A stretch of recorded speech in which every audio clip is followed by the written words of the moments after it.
전국에서 전세 사기 피해가 속출하고 있는 가운데 공인 중개사들까지 전세 사기에 가담한 것으로 드러났습니다. 양천구 신월동 등 전세가율이 높은 지역에서 최근 석 달 동안 70건이 넘는 불법 중개 행위가 적발됐습니다. 양천구 통장들이 고독사 예방에 힘을 보태기로 했습니다. 통장들은 주택가를 돌며 우편함을 들여다보고 고독사 징후를 포착하는 등 이웃들을 살피기로 했습니다. 전기차 충전소의 위치 확인이 쉬워질 전망입니다. 서울시가 길 도우미 앱 등을 통해 전기차 충전소 위치 정보를 제공하기로 했습니다. 관련 소식 전해드립니다.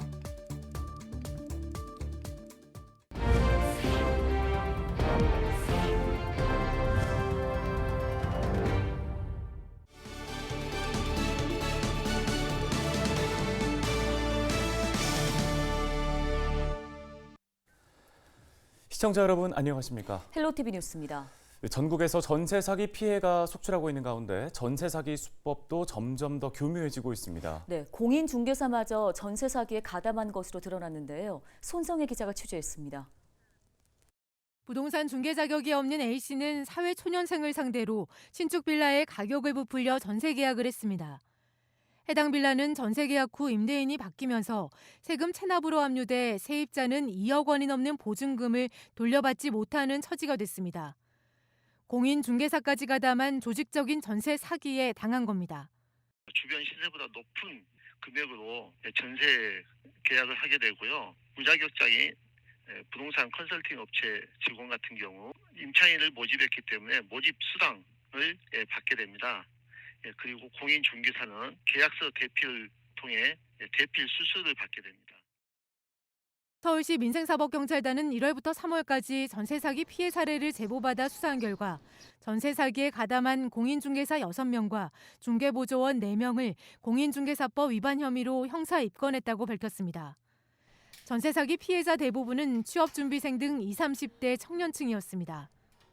같은 기간 서울시와 자치구 합동조사에선 70건이 넘는 불법 중개 행위가 적발됐습니다.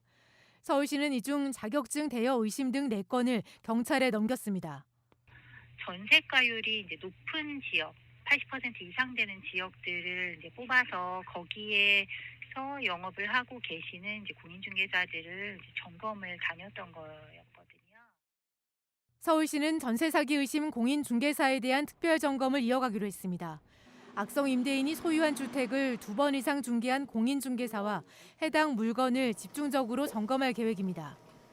이와 동시에 전세 사기 피해 방지책도 추진합니다. 전월세 종합지원센터를 운영하면서 가상공간을 활용한 부동산 계약 체험하기 서비스를 준비하고 있습니다. 한편 국토교통부는 공인중개사가 금고 이상의 형을 받으면 자격을 취소하는 등 처벌을 강화하는 방안을 검토 중입니다. 헬로티비 뉴스 손성혜입니다. 다음 소식입니다. 주변과 단절된 채 홀로 사는 사람이 임종을 받고 일정한 시간이 흐른 뒤에 발견되는 경우를 고독사라고 합니다. 고령화 추세에 더해 1인 가구가 늘면서 고독사도 점차 증가하고 있는데요. 네, 양천구가 AI와 스마트 기기를 활용해 고독사 예방 대책을 추진하고 있습니다. 특히 고독사 징후를 사전에 발견하기 위해 통장들이 동네 곳곳을 돌아다니며 우편함을 확인하고 있습니다. 김진재 기자입니다. 통장들이 어르신의 집을 찾아 안부를 묻습니다. 어르신 계세요? 어르신! 우편함이 가득 차 있는 집이 우선 방문 대상입니다. 건강보험료는 가져가야 되는데. 양천구가 어르신 고독사 예방을 위해 도입한 이웃이 오는 날. 통장 3,500여 명이 홀로 사는 어르신 집을 수시로 방문해 고독사 징후가 있는지 살핍니다. 홀로 몸이 많이 아프셔가지고 나오시지 못하신 분도 진짜 많아요. 그래서 저희들이 이렇게 돌아다니면서 보고 있어요. 추적을 해가지고 거기 그분이 사나 안 사나 보고 이제 동사무소 가서 이제 말씀해 드려요. 고독사는 꾸준히 증가하고 있습니다. 보건복지부 조사 결과 지난 2021년 고독사 사망자는 3,378명. 직전 5년 동안 꾸준히 늘었습니다. 서울은 전체 사망자 중 고독사가 차지하는 비중이 1.3%로 전국 평균보다 높습니다. 자치구별로 고독사 예방 대책을 추진 중인 가운데 양천구는 AI와 스마트 기기를 적극 활용하고 있습니다. 동주민센터의 돌봄 매니저가 가구에 필요한 돌봄 서비스를 파악하고 식사 배달이나 안부 확인 서비스 등을 제공하고 있습니다. 전기 제품을 사용량으로 위험 신호를 감지하는 스마트 플러그 사업도 하고 있고요. 주 1회 AI가 전화를 하고 건강 상태 및 안부 확인을 하고 있습니다. 양천구에는 청년 고독사 문제에 대한 대책도 내놨습니다. 고독사 예방 지원 대상을 장년층에서 청년층까지 확대하도록 조례를 개정했습니다.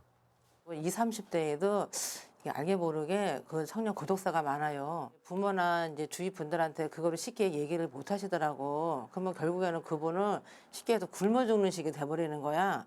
그렇게 하다 보니까 우리 사회에서 관심이 제일 필요한 것 같더라고.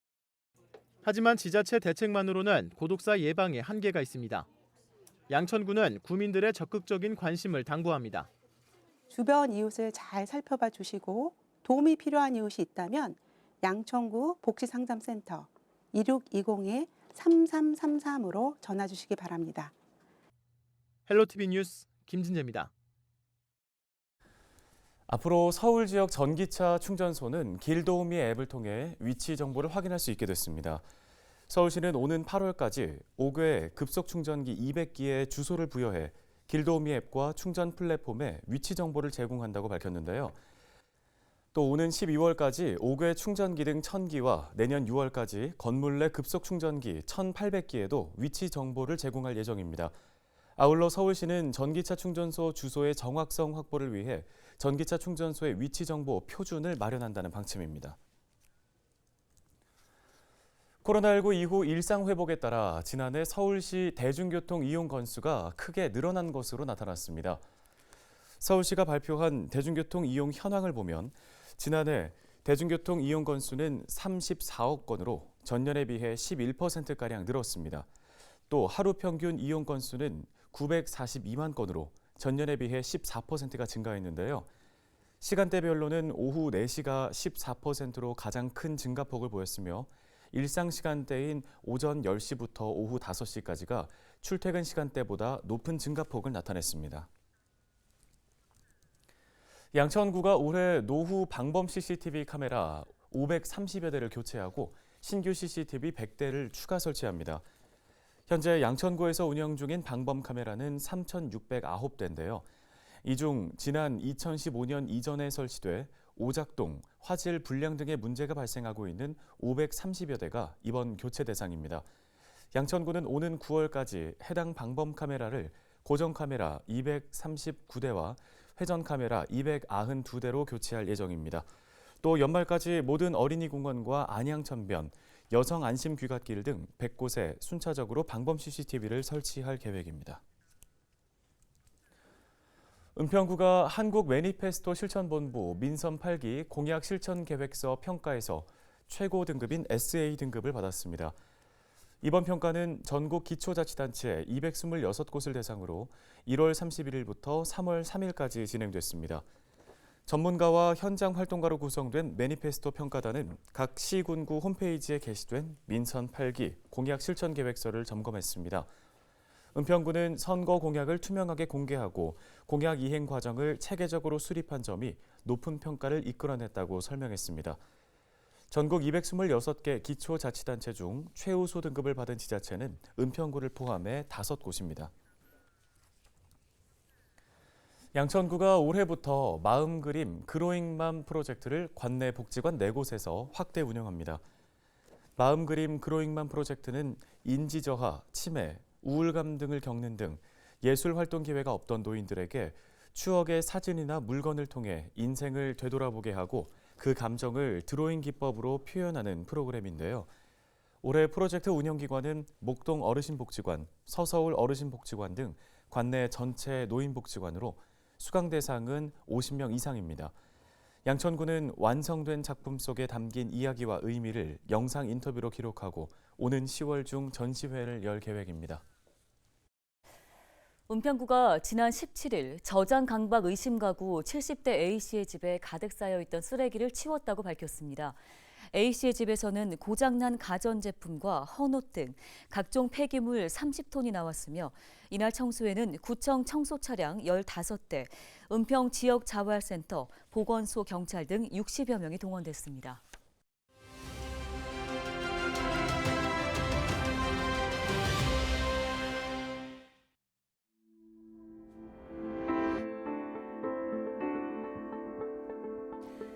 전세 사기 사건이 지역 곳곳에서 계속 발생하고 있습니다. 전세 사기 피해자들 중엔 대학 신입생과 취업 준비생 등 부동산 계약 경험이 부족한 청년층이 많았습니다. 범행 수법들도 교묘해 중개인들의 역할이 그 어느 때보다 중요한 상황인데요. 그런데 전세 사기 사건의 일부 공인 중개사들까지 가담한 사실이 드러나면서 사태를 더욱더 심각하게 만들고 있습니다. 인터넷 광고를 보고 찾아온 사회초년생들에게 이사 비용 등 수백만 원을 지원해주겠다며 신축 빌라를 매매 시세보다 비싼 전세로 계약하는 일에 공인중개사들까지 나서고 있는 겁니다. 이러한 수법으로 해당 공인중개사들은 1,000만 원에서 2천만 원이 넘는 성공 보수를 챙겨온 것으로 보입니다. 정부는 뒤늦게 지자체와 전세 사기 의심 공인중개사들을 집중 점검하고 위법 행위가 드러난 경우 경찰에 넘기고 있습니다. 하지만 지금 이 시간에도 임차인들은 불안과 고통만이 늘고 있습니다. 데일리 브리핑이었습니다.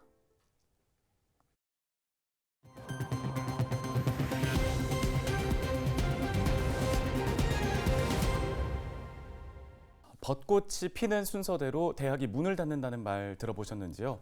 급격한 인구 감소 위기 가운데 대학이 처한 현실을 단적으로 보여주는 말입니다. 네, 특히 지방에 있는 대학들은 해가 갈수록 폐교 위기에 내몰리고 있습니다.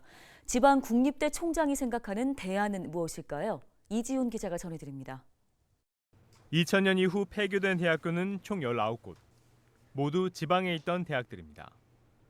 2023학년도 대학 수시 모집에서 정원을 채우지 못한 대학 88곳 중 85% 역시 지방대학입니다. 권역별 대학 입학 정원 감축 계획.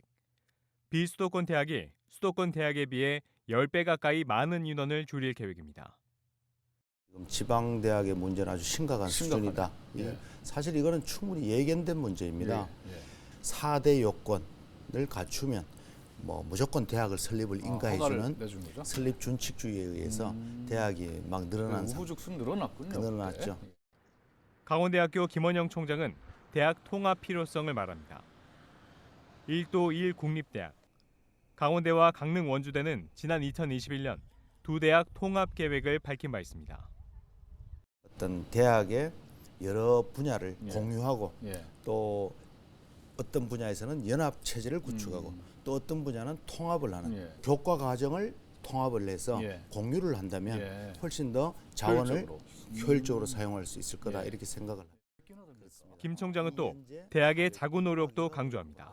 만약에 어떻게 하면 이 대학들을 같이 활용을 해서 대학의 경쟁력을 만들 것인가에 대한 연구가 더욱더 필요하지 않겠나 싶고 대학들의 경우에도 그 스스로 경쟁력을 높이는 방안을 좀 자구책을 마련해서 특집 헬로이시 토크는 김원영 강원대 총장을 초대해 지방대 위기, 해법은 무엇인지 살펴봅니다.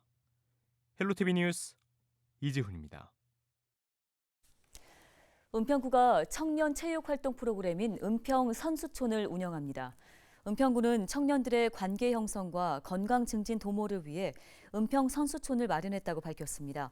참여 대상은 은평구에 살거나 은평에서 직장을 다니는 만 19세에서 39세 청년들입니다. 은평 선수촌은 서울 혁신파크 운동장에서 9월까지 매월 둘째, 넷째 주 수요일 저녁 7시 30분부터 2시간 동안 운영되는데요. 운동 종목은 피구, 컬러 체인지, 미션 이어달리기 등 10가지입니다. 참여를 원하는 청년은 웹 포스터에 표시된 QR코드를 스캔해 온라인으로 신청 가능하며 선수촌에 참여한 청년들은 10월에 열리는 은평 유스체전에 참여할 수 있습니다. 양천구가 다음 달 2일까지 도서관에서 예술로 놀자 프로젝트 참여팀을 모집합니다. 도서관에서 예술로 놀자는 구립도서관 9곳과 예술가들이 함께 도서관을 복합 문화공간으로 변화시키는 프로젝트인데요. 양천구는 공모를 통해 영상 제작자 1팀과 시각예술, 연극, 음악 등 분야에서 예술가 5팀을 선정할 계획입니다.